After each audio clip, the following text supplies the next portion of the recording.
There was this line that was spoken in like the first episode, I believe, where someone says every revolution begins with a spark.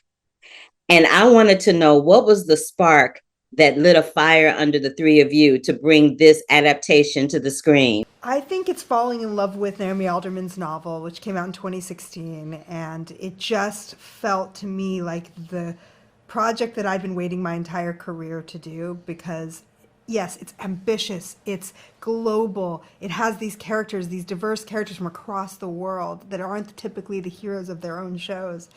And it has a message underneath it and an urgency, right? It has purpose.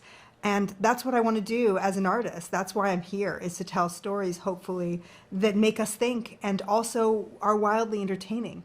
But things of this scale don't come around very often.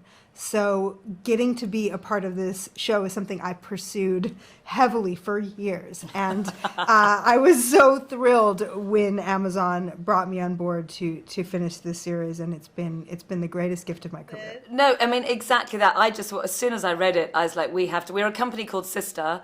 And I love working with women in particular, and it felt this is a story, and it was so relatable. I was like, why hasn't this been told before? And I love stories with one twist, genre pieces, which is ultimately what this is, but it's just got this one twist that makes everything different. And I think it's just a bit of a genius premise, so we're thrilled to do it. I love as well that it sort of sparks something in you, that there's a kind of hopeful rage that this story sparks, I think, and that's so important because often the stories we're fed about the patriarchy or about any systems of power, because this show's not just about gender, it's about all systems of power, and often stories that we're fed about that, and the news at the moment as well makes you feel hopeless, but actually the point of this show is to make you want to get up and do something and to feel like you yourself have autonomy in all of that. And I think the book made me feel like that too, and that was the inspiration for me, was wanting to make an audience feel that kind of like energized by what was possible. I was energized, I tell you that much. I was like, female empowerment through the hands. I am there for all of that. I want to ask what this Mark Twain quote means to each of you. The day you are born and the day you find out why. What does that mean to you now after having embarked on this journey? Wow. I'm happy to go first with that one because I'm the oldest, so I can, I've found out why. I think I'm only now, honestly, in my 50s beginning to find out why. And I think what that's about, I've realised, is this sounds so mushy, but honestly, it's about giving love and being generous and trying to forgive in a world where there is rage and there is anger and there are all of those things. I want to use that rage, but I want to do it with kindness and to take people with me and to mentor and to give back. And so from my point of view, as the older end of the spectrum, I feel I need to throw the ladder back down and drag people up it who don't have the chance to go up it themselves.